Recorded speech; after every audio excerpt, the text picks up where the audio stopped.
Peace, everyone. How you doing? Welcome to Carl Albert's Israel Doctrines MCEO page, and I'm bringing my SCRBG brethren on South Carolina RBG, Shakem, Akhet on the Peace, my ground. brother. Peace. How you doing? On the ground in Charlotte. Every other night, getting it in and stuff. I don't know if he out there every night, so I would say every other night, pretty much out there getting it in with the revolt that's going on down there in Charlotte. People, if you go to certain places, you'll see him all over the place. He been on CNN. They didn't capture this footage. We got Tariq uh, talking noise about him and stuff. So he down there doing this time of revolting crisis in Charlotte.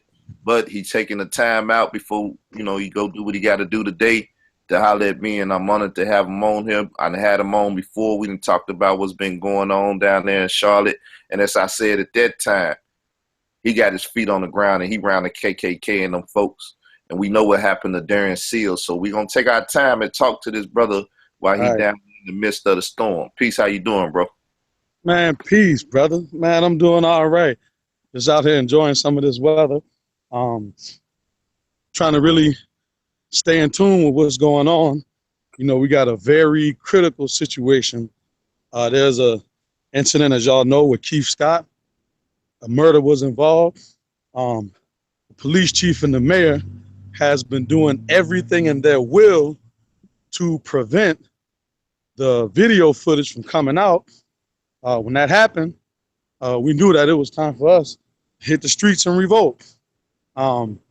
The Charlotte Metropolitan Police Department has a long history of cover-ups. They have a long history of, I would say, racial tactics as far as, traffic stops. And, when you start looking at it, when you start peeling back the layers of the problems in the city, you see it goes back, man, as far as education and economic down spiral. So it's very it's a situation that is very dire, and the people just decided to get together, and everything just exploded and erupted, brother. Okay, so tell us about it. When did this all start, and when did you get involved in it? Well, the shooting happened last Tuesday. I decided to hit the ground on Wednesday. Wednesday, we had a meeting at one of the parks up there in Charlotte. So, man, you got a lot of the All Lives Matter crowd, and, you got George Soros and his informants out there, of course. But, this isn't my first rodeo, so I know and understand that you got to change the narrative. So when I came out there, I immediately grabbed a bullhorn and started speaking to the people about the frustration and the pain that, the victim's family was feeling and how the people are feeling. So at that point, my whole thing was, we have to make sure that we change the narrative in the media. The media always, has their tactics, and they want to pull the kumbaya, and, they want to keep, people from, expressing themselves truly. So that was our first goal. We did that. We started crashing the media. And as you know, and I put the video up how it all began because, Tariq Nasheed puts out a little, he has on his show the other day about how supposedly I took a group of people, I took a crowd of angry protesters who wanted to go protest at the police station, and I took them into the business district and supposedly put them in a situation to where, the riots began and they were able to harm the people and all kind of stuff. I put that video up showing, well, that's false. One thing that, we did pride ourselves on is the fact that the area that we were in, when we were directing the crowd, we wanted to make sure that there were no businesses of people of our descendant, our ancestry, or whatever you want to call it, our color, whatever. We didn't want any of our people's businesses to be burned, to be destroyed, or to be looted. That's why we directed our people to the white business district in Uptown Charlotte. We take pride in that. No black-owned business got burned or looted or destroyed. None of them. Now, let's deal with that a little bit because you say we. Explain to us the video that you put up and what's on the video and where they can find it, please. Okay. Well, the video I put up is a rebuttal to Tariq Nasheed's claim that that I voluntarily took them in Uptown Charlotte so that the SWAT team and the National Guard could come down on our people. But that was far from the case. So the video just actually shows when we first got together. And when we first got together, you know, as a crowd or as a group, we went and we immediately crashed the Time Warner News channel because the lady was out there reporting, and we heard her make some disparaging remarks about an angry group of black people. And then she, you know, they always refer to you as Black Lives Matter. You know, even though, you know, we ain't no Black Lives Matter, but you know how they go. They'll see a group of black people and they'll just automatically say, oh, that's Black Lives Matter. So we wanted to converge on her, you know, to take over her live news feed and let the people in the city know that we want the videotape released. And we wanted to let them know that we will continue to escalate until the video is released. So we took over that. And what happened is, at the same time we were taking over the video, the live feed from the news, there was a young lady in the audience. She turned around and she was telling us that there was a shooting at the Omni Hotel in Uptown Charlotte, right up the street from where we was at. At that time, we decided that we need to go up there because they said they was unleashing the tear gas. They had tear gas coming, and they had the SWAT teams out there. So if there was a group of protesters, we needed to go and meet them. Actually, it was the first group that we saw. They started going downtown first. So when we went downtown, we met up with them. Man, it was just chaos from down there. And then that's when the looting started. The SWAT team, they started throwing the tear gas. What they were doing is just basically using, they had something that they were using called a flashbang. What that flashbang does is, you know, it just makes that loud, like sonic boom type of sound. So they dropped that on us when we were in Uptown Charlotte, and they just really started trying to split everybody up. And then since we was down there in the white business district, everybody just started looting. Brothers breaking windows, it was crazy. I even had to take some videos down from my live feed because, you know, as you walk and you just see people just breaking in windows and breaking in stores. But that area that we were in, there were no black businesses in that area. And we wanted to make sure that we kept our people safe during that time. Because, you know, they always talk about how, you know, we always destroying our own neighborhoods. So we wanted to keep it out of our neighborhood. Okay, so answer me this. This was the first night or was this another night? This was the second night. This was the second night. Okay, the first night, did y'all run into reporters? Because I was watching your live feed and what was going on, and it seemed as if you ran into two male reporters and you was telling them, you know, that y'all was telling them that you know, they wasn't doing nothing for us, and he wanted to shake some hands, and it was like no handshake. We don't need no. That was the second. Yeah, that was the second night. See, the first night, it was more so, I would say, just the families and the friends and the people in the community venting their frustration. So nothing really popped off the first night. You know, brothers and sisters had to get themselves together, and you know, the frustration was just building. So the second night is when everything jumped off. The first night, you know, everything jumped off, but not like the second night. The second night was pandemonium. That was when all hell broke loose. It seemed as if people seen what happened the first night and said wasn't effective enough. So we going out here tonight and be more effective, or how was the? Well, Well, probably the word. Remember, it happened kind of late at everybody. Well, there was a big concert that night in Charlotte. Puff Daddy was out there and Bad Boy. So what ended up happening is that a lot of people wasn't really, I would say up to speed on what happened until kind of like the next day. So the next day, that's when more people were aware of what happened and more people was kind of like ready to get involved. So that next day, that's when everybody just hit the street and really just started going berserk. Yeah, that's So where's the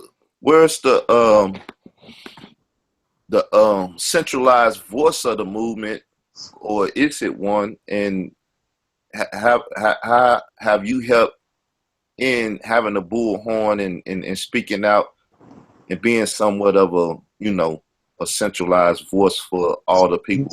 Yeah. Well, I almost didn't even intend for it to be like that. I just wanted to get out there and help people, But I guess it ended up turning into me being in the middle. I guess because of my experience, and not only that, because my understanding of history, and I understand how these other groups like Black Lives Matter, these All Lives Matter, these counter revolutionary groups, we basically know how they operate. So my whole thing is I'm for every act of rebellion against the enemy. And I know a lot of people, they say, well, they out there protesting, they not doing nothing. But you'd be surprised. A lot of the crowd out there was 18, 19, 20, 21.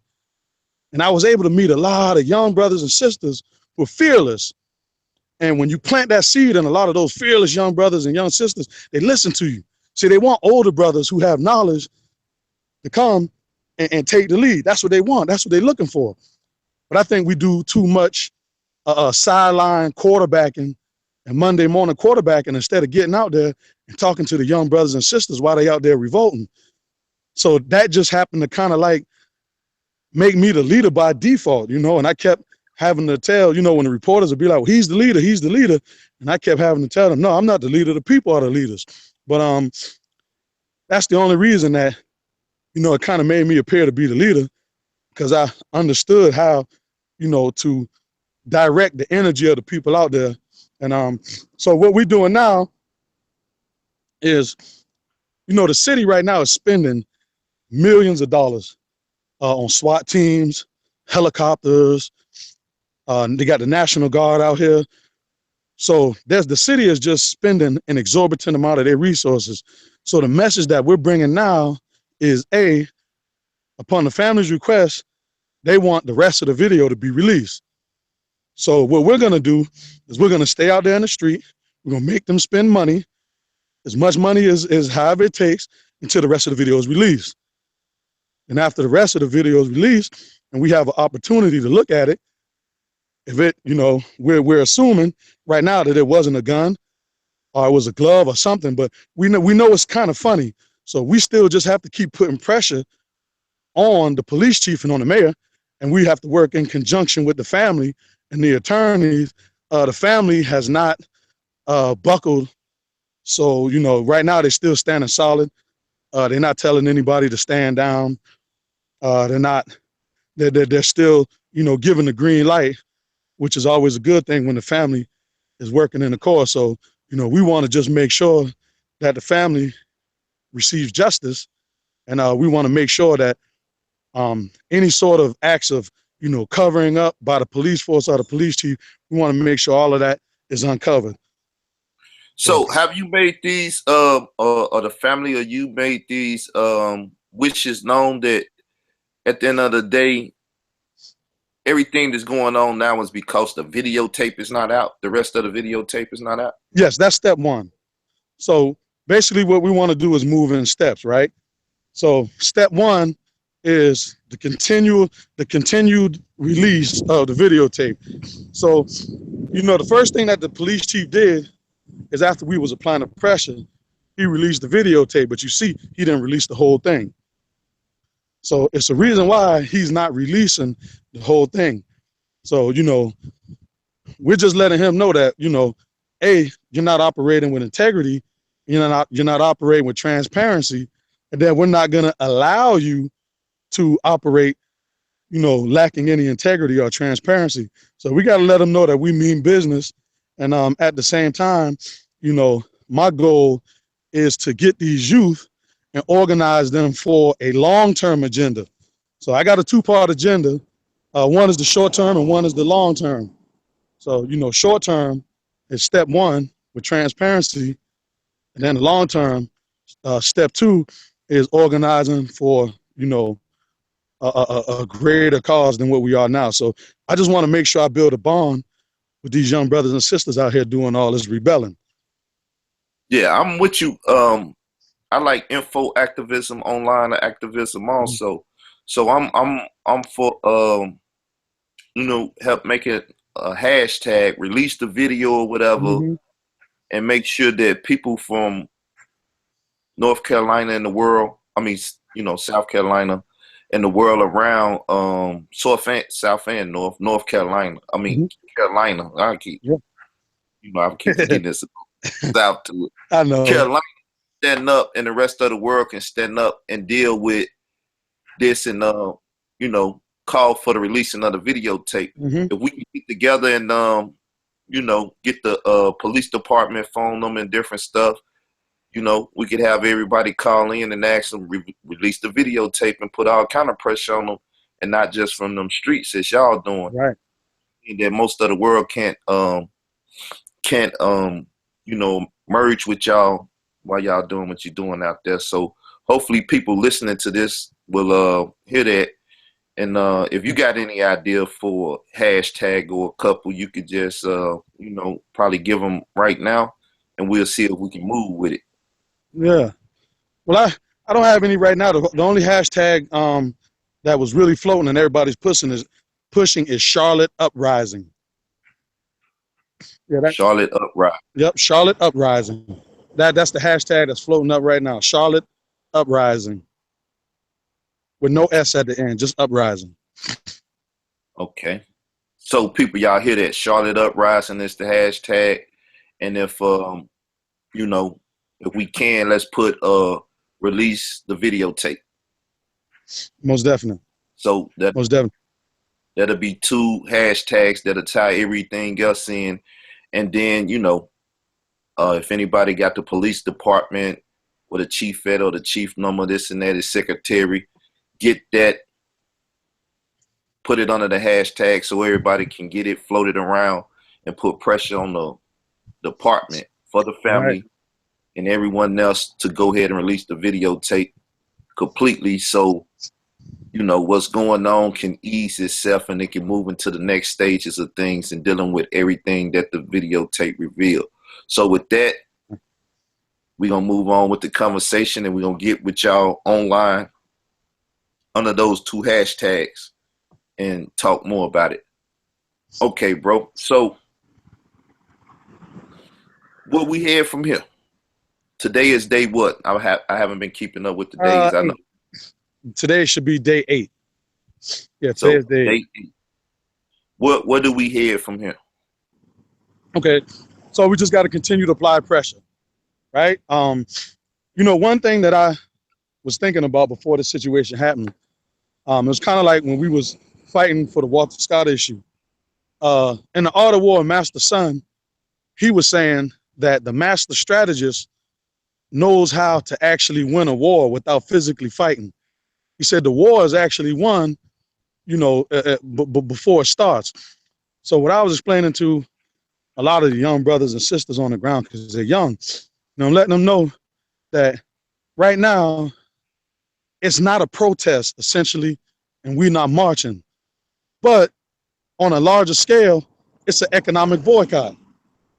Because if you have the city reaching out to the federal government, asking for $80 million in order to sustain the level of police that they have, they even at the Carolina Panthers game Sunday, they said that was the largest police presence in the history of North Carolina. They said they spent more money than ever before, and that was the largest police presence. And I'm trying to let them know all of this costs money. This is an economic boycott. So it's no way that the city can keep up making these large amount of expenditures because they fear that we're going to loot. They fear that we're going to riot. They fear that it's going to be another uprising. So I'm telling them, kind of think future. Like this isn't a boy. It's not it's not marching and it's not protesting. It's basically economic pressure, and that's that big picture. So, like I said, next step basically is still, fighting for that transparency. I know the NAACP, they had a meeting. I don't know, man. I don't like really dealing with a lot of them, but some of them got good hearts. Some of the people do, but we just got to sit down to the table and see how we can kind of like find some sort of common ground that we can all agree on, and then continue to go from there. But that's the hard part, Yeah. So, in this age where the one with the bullhorn becomes the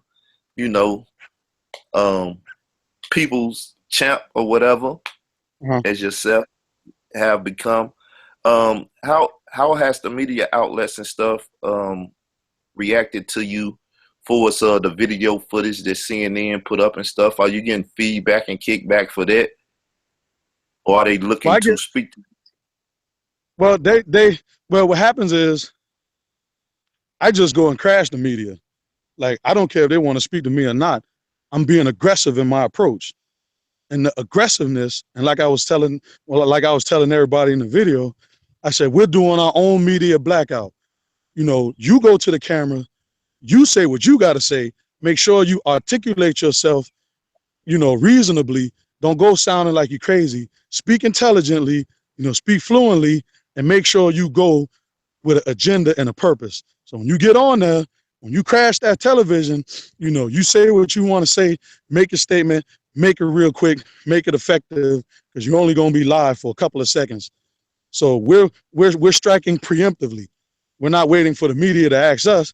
If we walk over and we see some bright lights and we see a reporter in front of a camera, then we go and we crash it and we tell them what we want and we let them know what's going on, and we want to control the narrative. So that's our mission right now, is we got to control the narrative. We're not really waiting, for them to come and speak.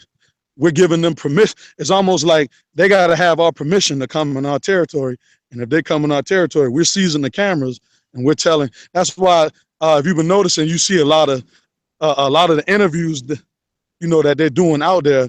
You might see them say, well, this angry group of protesters came and took over the camera, and you see brothers just in front of the camera, just, talking and, saying all kind of stuff. That's because that's what we want to do. What's the narrative that you most definitely would like to see pushed on the camera? It's a cover up. The narrative we want, it's a cover up. We want the whole video release. We understand that Mr. Scott, when he got out the vehicle, he did not have a gun in his hand, like the police chief first said. When Mr. Scott was shot, he fell on the ground. We did not see a gun. So how is it that, in the still picture that they released to the press, they had him laying on the ground and they had a picture of, it looked like maybe a gun or something circled. So when you see the video camera, when he first fell, you don't see nothing. You didn't see nothing fall out of his hand. So where did that black object come from, right? So we didn't see that. They said that he was rolling a blunt in the car. Then all of a sudden, when they got him, it was a half a blunt already smoked. So the stories are not adding up, and we got to let it be known that we are not going to allow these police to cover up, these things that occur. We saw it in Walter Scott. So we're kind of thinking future, and we also want to let the police know that anytime they pull that trigger, they better think 2 or 3 times, because they have the potential to actually start something that they don't want to finish. So now you got to put a little bit of a bite behind that bark. We want to let them know that this ain't gonna happen again, because if we got to tear it up, then it's gonna get torn up. So we want to put that added, bite behind our bark too. Okay, so let's talk about the independent black media. Who done reached out to you? I know I reached out to you because I know you got your feet on the ground out there, and I've been trying to talk to you every day for a long time. So yeah, where everybody at, man? I mean, they might come now, but I don't see, I don't see them. What they? The sad part about it? The sad part about it is, and I'm gonna be 100% honest, brother, because I rock with you. They would rather it's like I've been having more trouble from activists and the so-called conscious brothers and sisters launching little like feeble attacks on me. They want to just say, oh man, all them brothers doing is, they showing off for the camera, and we don't protest, y'all ain't doing nothing. See, and you get a lot of that lip service like that from these online, Facebook Black Power people. And it's sad because if something happened to one of their family members, or just say Keith Scott was their brother, or Keith Scott was their uncle or father, and this big old cover-up happened, do you think they would be sitting in their house saying, oh man, they shouldn't be doing this? No, they'd be angry, upset, and they'd be in the street. So, it's kind of like, I've been having to tune out the Black Power community and just embrace the average, regular black person on the street. Because the Black Power community, they just talking right now to hear themselves. Do you think statements like Killer Mike, they're not ready for revolution, so on and so forth, it's being echoed by the rest of the people out there now? Because I even echoed it. I said that people not ready for revolution, but at the same time I came back and said, but it's like nigger rigging. We'll fix anything up. We might not be ready for it, but we make sure we come out of every situation on top. So do you think that's being echoed by the people, and how do you look up on that statement? Well, from looking at the events that happened starting Wednesday when the riot actually broke out, the city was unprepared to handle the amount of, I would say, passion and desire of the young people. The city was unprepared. That's why the whole city went haywire. So, I mean, they were using tactics like gas masks and all of that to, kind of like, tear gas and all of that to kind of contain the people. But it just got to the point to where they weren't ready for the volume of what happened. So if we were forced in a situation to where we had to rebel, we would win.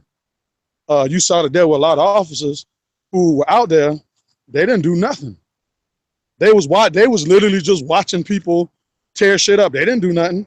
A lot of the black police officers, they didn't do nothing. Like right now with the National Guard, a lot of those, I got a feed where I had a sister who was talking to one of the National Guards, a young brother, and she was just saying, beating them in the head, telling them how you gonna be out here, look at what you're doing, this and that, just talking to him.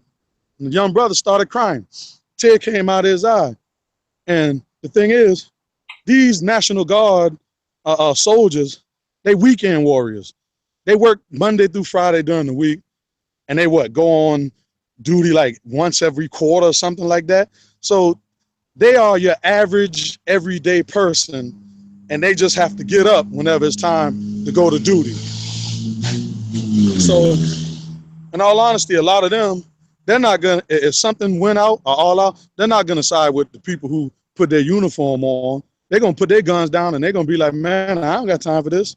So, and I see that from just being in this situation, because a lot of them, they're turning. And if you notice, right, they got this young guy out there. He's going and giving out hugs to like the National Guard and stuff like that. And I saw something. This is how weak the National Guard is.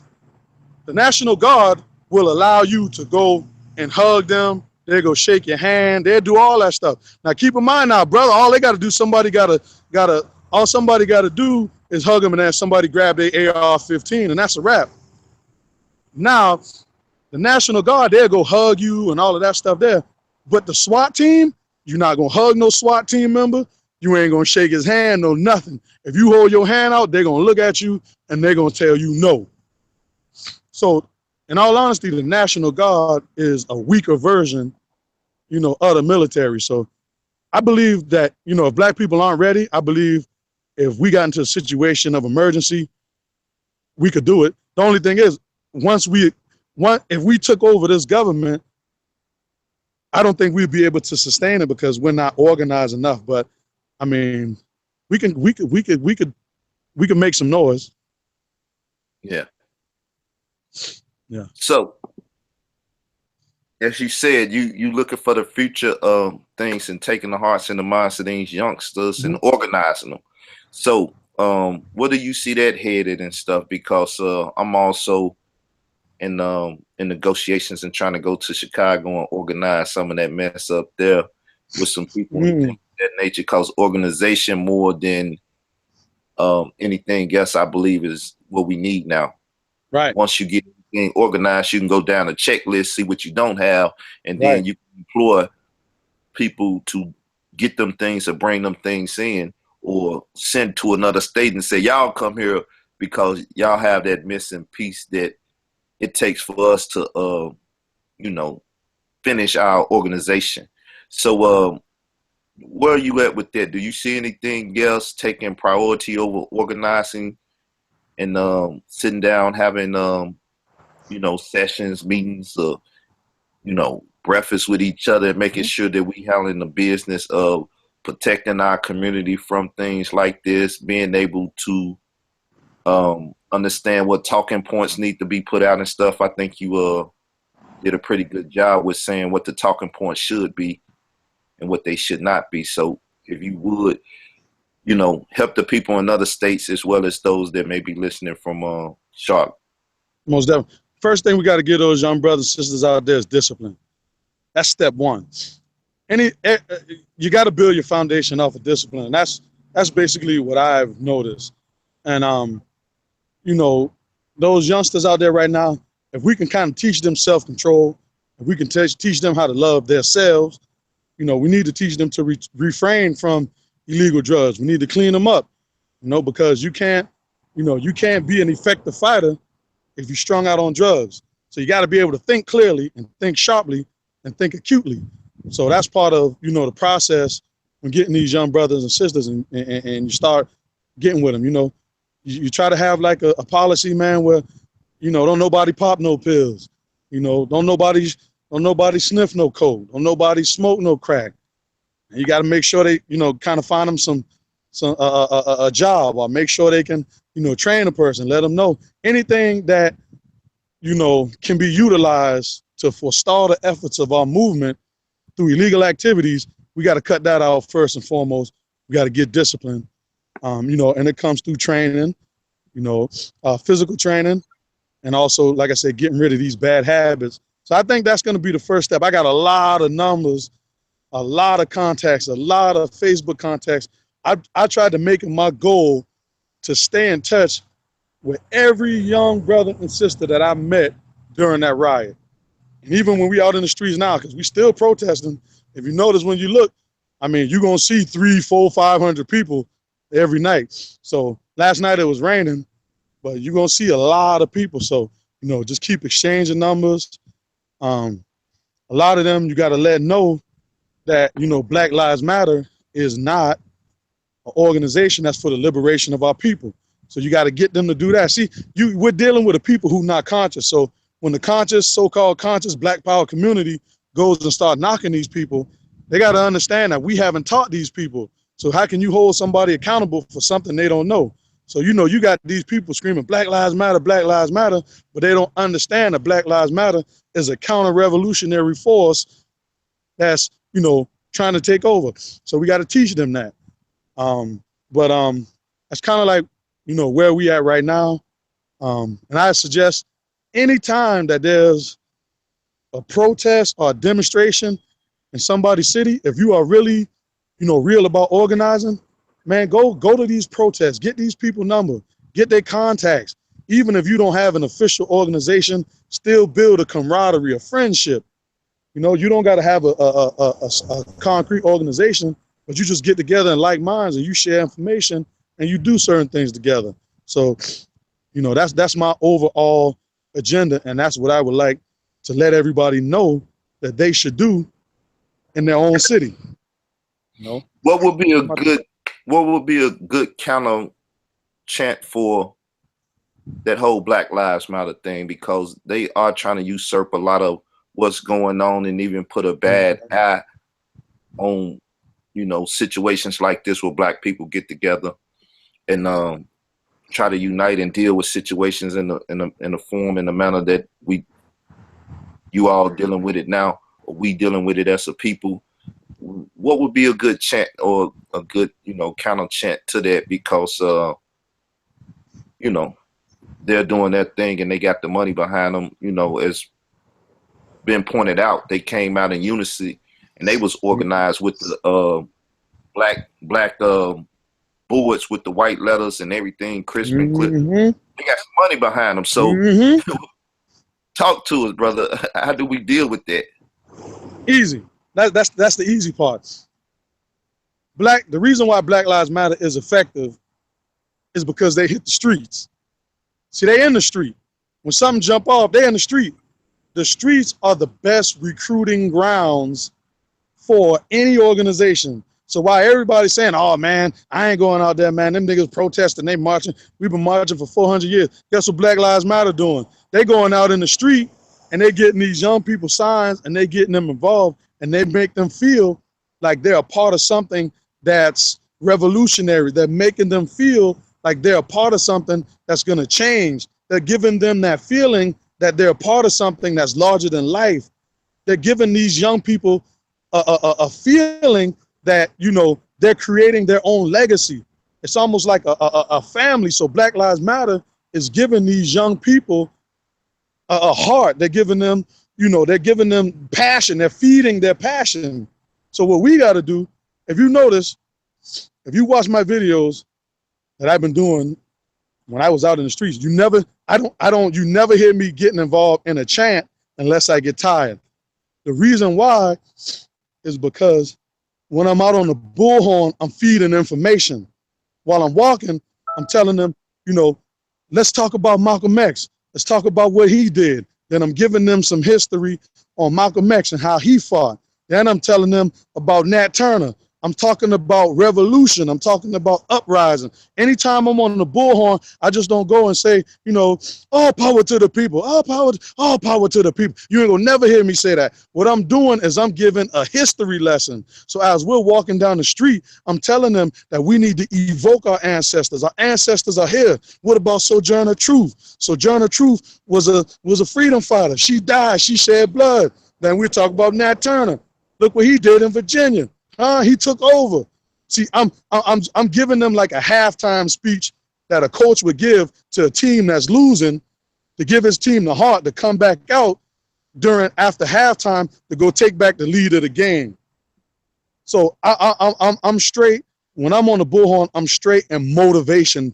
I'm straight in motivation phase, like straight motivation. Like it's almost to the point to where these young brothers and sisters, all they want is that energy, and from there, you can give them so much energy, you can go and tell them to go kick in the window in that clothing store, and you're going to have 15 people go over there and clean that whole store out. But that's not what you want to do, you know? So that's how I counter Black Lives Matter. So, I'm so tall, you know, I'm 6'7", and I weigh 350 pounds, and I got a loud voice.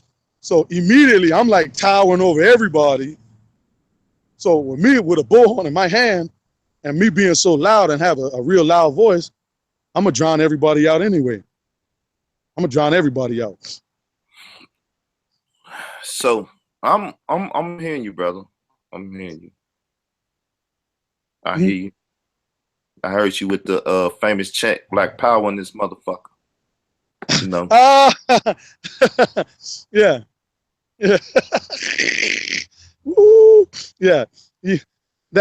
I took that video down was, I could, to be honest, I couldn't see no faces, and nobody got apprehended for that video I put out because everybody was running downtown looting. And then to be honest with you, man, like everybody's filming, but then at the end of the day, I just don't want none of my films to be a reason why somebody gets locked up. But see, people Well, got to realize. Oh, go ahead. let me ask you this: who was the sister that you embraced that was crying and said somebody got some of her family got shot? Yes. She is from Charlotte. She said her son got shot 26 times by a law enforcement officer, and she said they still investigating it. And she was just crying so hard. And the thing is, I was supposed to get her contact information because she said she wanted to talk to me and she wanted me to help her out. And then I don't know whatever happened to her. And we just got kind of, when you're in a riot, man, it's kind of hard to really keep your eyes out on people. So, I still got my APB out on her, but she does live in Charlotte. I'm gonna have to find her, but man, she's hurt. And, just kind of like what I was saying, really, struck a chord. And she's still trying to find justice for her son. She said he was shot 26 times this January. So, will you be able to find that conversation in the news somewhere, or has it been muted in Charlotte? I don't know where he was at. I don't know where she was at. All I know is I was on the bullhorn, and she came to me and told me how she was inspired. She was crying, face full of tears, and she started just hugging me and telling me how, her son was shot 26 times, and she wants me to help her, and she's been trying to find justice for her son for the longest. And from there, man, it was like the crowd was so big and there's so many people. Man, I don't know what happened to the sister. So, but I believe I'll end up finding her. I'll end up finding her. She's somewhere in the city, so it ain't gonna be that hard.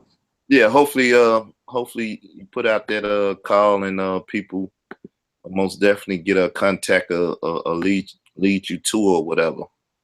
Mm-hmm. So, brother, I see you out in the field, so I don't want to keep you too long. I want you to, be able to get your mind on your business and stay alert with what's going on out there in the field. So, hey, just keep me informed and stuff, man. And if you need to, holler at me, and I open the channel back up and do this for me.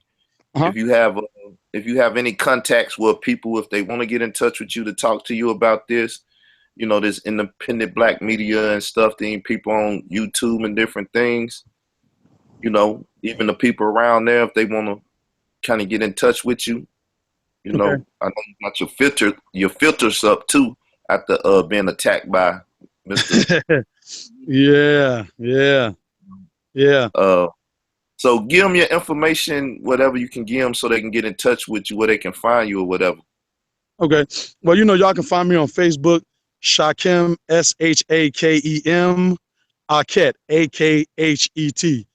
Now you're gonna see like 3 different Shakem Akhets up there, because I got 3 pages. Because how Facebook is, man. They'll put you in Facebook restriction, man. People reporting your posts, doing slimy stuff. So any Shakem Akhet you see out there, that's me. I can be reached on social media. And then just go from there. Shoot me an inbox.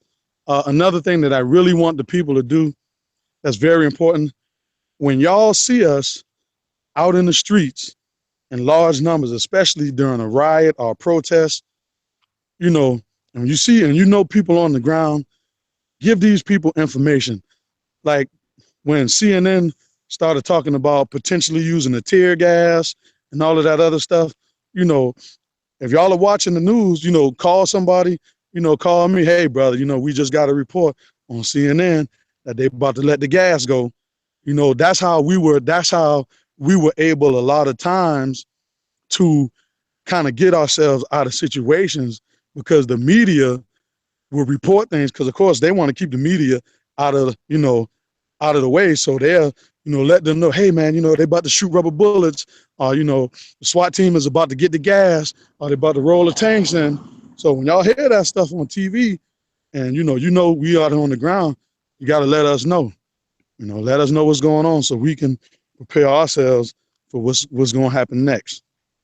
So that's what I was saying about info activism. What it does is people out there, this is what you have to do. You have to use certain hashtags so you can keep everything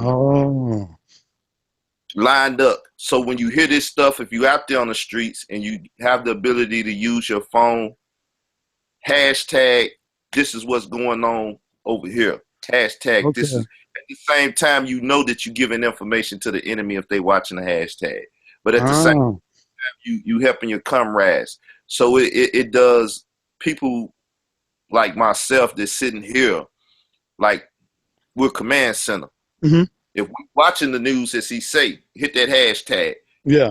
And report to the people, so if they on the ground, they can look at the hashtag and like, oh, this was coming. They coming from the north. Right. They coming from the south.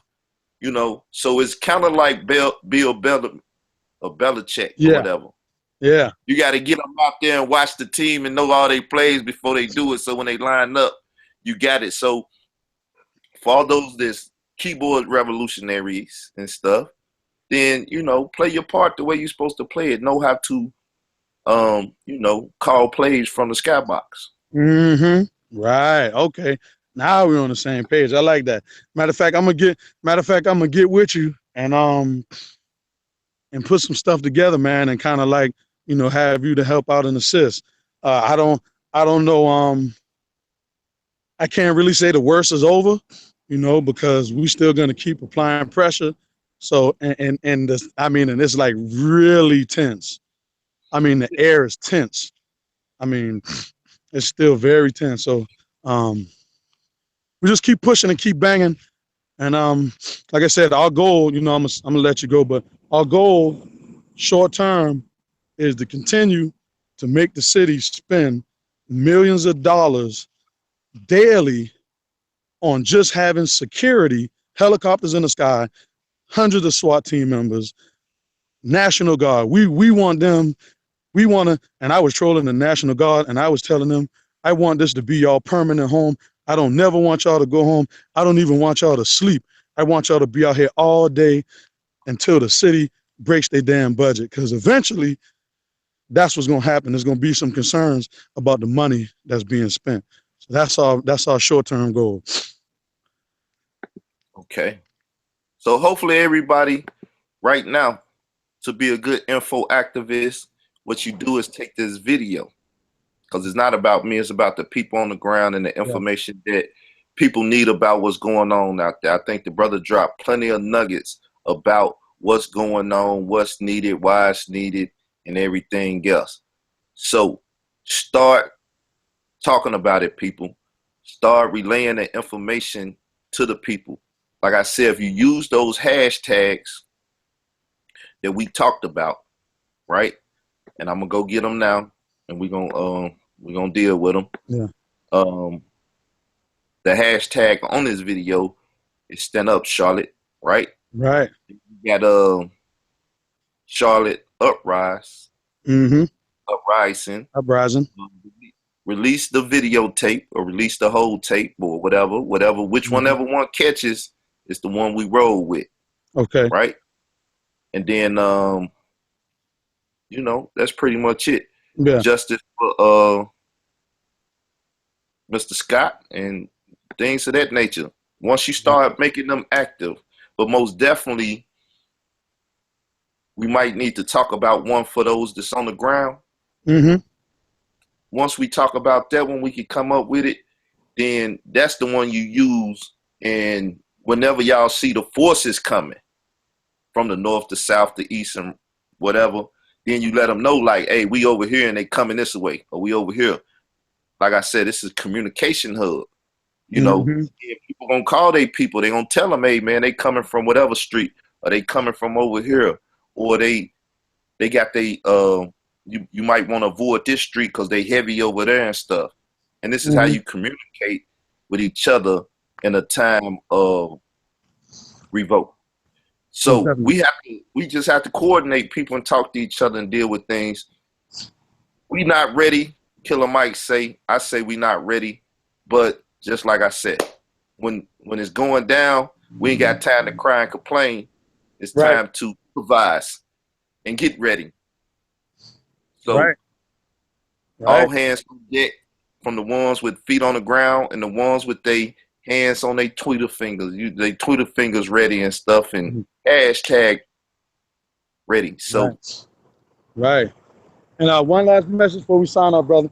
I want to all these, brothers and sisters, man, that say they in this Black Power movement. I'm really, really disappointed. I'm disappointed at the lack of support overall because, the Black Power movement, this has always been the time when the Black Power movement has actually shined. When you start doing history, you see that the Black Power movement was birthed in the streets. It was birthed during times of revolt. It was birthed during the time of, oppression. They were out there in the streets. That's how the chant Black Power started being born, in the streets. So now, how is it that in 2016, you got these people who say they're in the Black Power movement? Where they at? Now we've gone to just, criticizing people and knocking people instead of thinking, how is it that I can help my brother and sister who's on the ground fighting for liberation and fighting? So, we definitely want to convey that message as hard as we can, and let them know they got to do better. And eventually, if they feel that they can't do better, then we're gonna have to really start holding people like them accountable. Brothers like Tariq Nasheed. He instead of him, whatever differences we might have, it ain't nothing but some internet BS.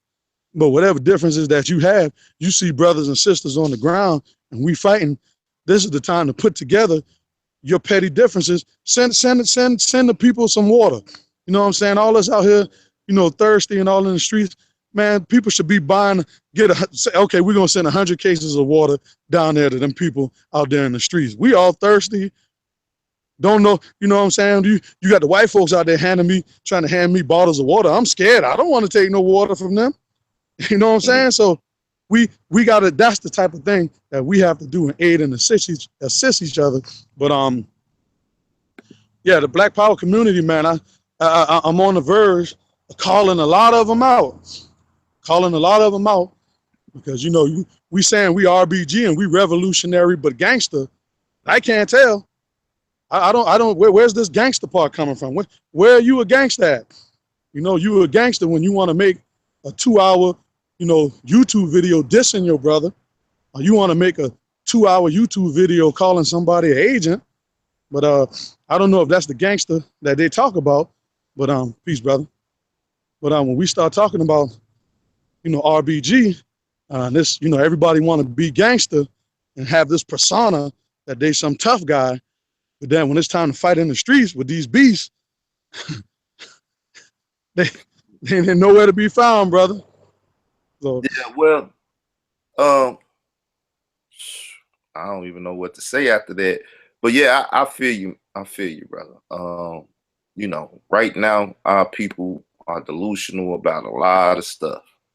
I'm getting attacked in the side chat, and it's like, what have I said to you all of this show, spoken of, where you want to attack me in the side chat? You know what I'm saying? yeah. You want to come on my page right now when we at odds like this. So what can he reach out to you and speak to you? Is it something personal that y'all done had going on or something, or did he just choose to take this opportunity to stab you up, or be a thorn in your side? No, well, our disagreement first came when he came to Charleston. There was a sister, that sister So Love, when she was down here demonstrating for the Dylan Roof trial. She is very outgoing, very outspoken. She was down there at the church, you know, cursing white people out. You know what I'm saying? So Tariq Nasheed, what he does is he go makes, you know, an hour-long Ustream show, whatever, talking about she's an agent. Now, the sister is not an agent. Yeah, there's stuff that we might disagree with, but the sister, she's not working for no government. She's not the police. She's just a black woman who came up in the streets. You know, a lot of people from the streets know her, so it ain't like she's some government agent walking around. She's not. She's from South Carolina. People know her. You know what I'm saying? People know her family. So she's not an agent, how he's trying to say.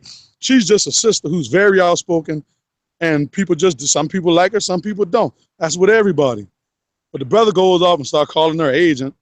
So she says she's gonna check him when she come to South Carolina.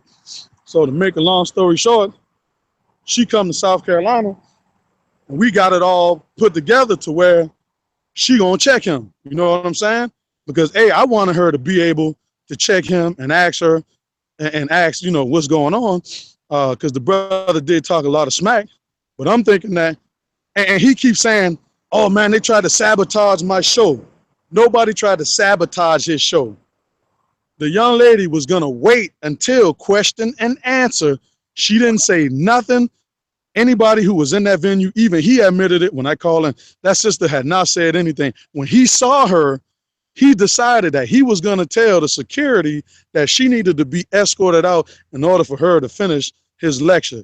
That sister had not said nothing. She was sitting there saying, doing nothing. So that's when we fell out, and he got upset with me. Oh, go ahead. Okay, I'm just saying, okay. I remember that time because I was watching your videos at that time, and I remember you speaking out about it. So that's where it stems from. Okay. Yep, that's where it stemmed from. So ever since then, he was real upset. But my whole thing is, you know, these lecturers, man, you know, we gotta, you know, you gotta be careful what you say about people, especially if you're flying around the country, because that's like if I go talk smack about you and throw you under the bus and call you an agent and all kind of stuff like that. What do you think gonna happen if I come fly to your city? Huh? Let's be real. You know what I'm saying? I can't talk trash about you and then fly in your city and think that I'm gonna just get a free pass. No, that's why you got to watch your mouth. So, you know, it's a situation to where, you know, brother wasn't watching his mouth, sister wanted to check him, and, you know, it just, I don't know, it just went downhill from there. But, you know, he's still mad about that. So every time he sees me doing something good, he's always, oh man, that nigga Shakem. Oh man, oh, he's an agency. He took the crowd and moved him down there to get firebombed and all kind of stuff. It's a little childish stuff, you know? Okay, I got it now, and hopefully the people, I most definitely seen what was going on when it was going on, but hopefully the people now understand more of why that, you know what I'm saying, why that occurred. So yeah, most definitely. Most definitely. I'm gonna need to send him a tape and tell him, man, if you want to go ahead and shoot a fair one, and we need to go ahead and shoot a fair one where you want to meet at, because ain't no use in me going back and forth. So if he want to shoot a fair one, then me and Tyreek, we can go ahead and shoot a fair one and may the best man win. yeah, we not down to do that today. You know, the thing Exactly. is, you know, even back in the day, if you lost, the thing was to shoot a fair one, get it over with, get your aggression out, get that negative potential energy out of you, and keep it moving. Yeah. Now, you know, even though you 6'7" or whatever you said, yeah, it probably wouldn't be that much of a fair fight. But at least, you know, you get your aggression out. most definitely. You're not stand down. You probably would let them get back up. You know, so Yeah. at the advantage. So it is what it is, bro. Hey, be safe in them streets, man. Appreciate you, brother. Keep them people thinking right and keep their thoughts in the right direction. Most definitely. You know, keep their thoughts in the right direction. Make sure you let them know that the talking points is this. You know what I'm saying? You have to start, you know, tell them, hey, man, it's the buzz. Start spinning this around the streets when we walking by. If you get in front of that camera, these are the talking points. Yes. Release that tape. Yep. What's up? Release that tape. I don't have no answers. Yep. We at war right now. We against each other, and all we want and our demands is for you to release that tape. Yep. Yep. That's it. Like I said, shoot, you see me out there, you ain't gonna never see me doing really an interview. You're gonna just see me telling the people what we want, and that's a wrap. Yep, what we want when we want it. Yep. All right, bro. Brother. Like I said, be All right, safe, brother. man. I'm gonna ask you. Hold up. Let me ask you this one thing. Okay. Because I think it affects us all, and we don't talk about it. And a guy in your position, you know, I want to get your stance or your thoughts on it. Okay. SEALs. What you got to say about that? The police stopping them, this, that, and the other, and the type of things that they are willing to do to somebody that's rising up from the people. We know that's why COINTELPRO was created in the first place and stuff. What are your thoughts on that? Do you think about that or even have any worries about that when you Oh yeah, definitely. When I listen, I know that I piss the SWAT team off so bad when I'm out there. I normally have to sneak off in the middle of the night to go to my vehicle and leave because I know that one of them is waiting for me to slip up because I do a lot of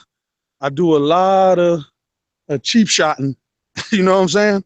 Like I do a lot of cheap shotting. You know, I go in on the mayor, the police chief. So I believe you know, I've had the South Carolina militia group, you know, they've published my home address online. You know, they were trying to get my you know, when we was feeding the homeless people, they tried to send an email to DHEC and try to say it's illegal because we didn't have a permit. So, you know, I know that they're watching, and I pretty much know that I am being watched. I posted a clip of the press conference that the chief of police from Charlotte did on CNN, him and the mayor, and he was talking about how he got intelligence through his intel department that there was a violent group from South Carolina coming to protest. So, you know, that just shows, and he gave the exact time because he was trying to justify why the city of Charlotte should be given a curfew because the people were like, you know, why do we, you know, they wanted to know why. So when he was given his timeline, and I posted a video, he was given the timeline of everything that happened. And one of the last things he said is that, you know, they found out that there was a violent group in South Carolina coming to Charlotte to join in. And so that caused him, with a couple other factors, to, you know, ask the city for an emergency curfew. So, you know, whoever gave him that intelligence, there was basically shit. It might have been Tyreek. I don't know, man. Who knows, man? But I mean, we still got to fight regardless.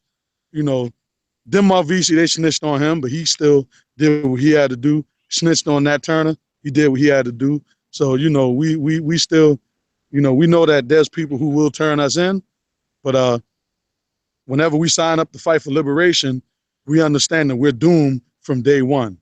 That's what Huey Newton said. Okay. Well, with that, I'm gonna say peace, bro. I'm Peace probably holler a little bit off the line, but everybody, Okay. we out, and we'll talk to you later. I'll keep you updated with any info or intel I get, and if need be, we'll try to bring them back. If something just, you know, drastically happened crazy down there, and you know, we need to get the word out, I'll be the first one to reach out and see if we can get him back on here. Sir, anytime. And if he could get me in touch with somebody else, just in case worst come to worst, something happened to him, we have another contact. So, Lord willing, nothing bad happened, and we talk to the brother from here on out and get details from ground zero. Most definitely. If not, we're gonna try to get somebody else and make sure we keep it up. But with that said, we're gonna say peace, and I'm gonna talk to my brother in the back. Yes, sir. Peace and power, family. Hold it down.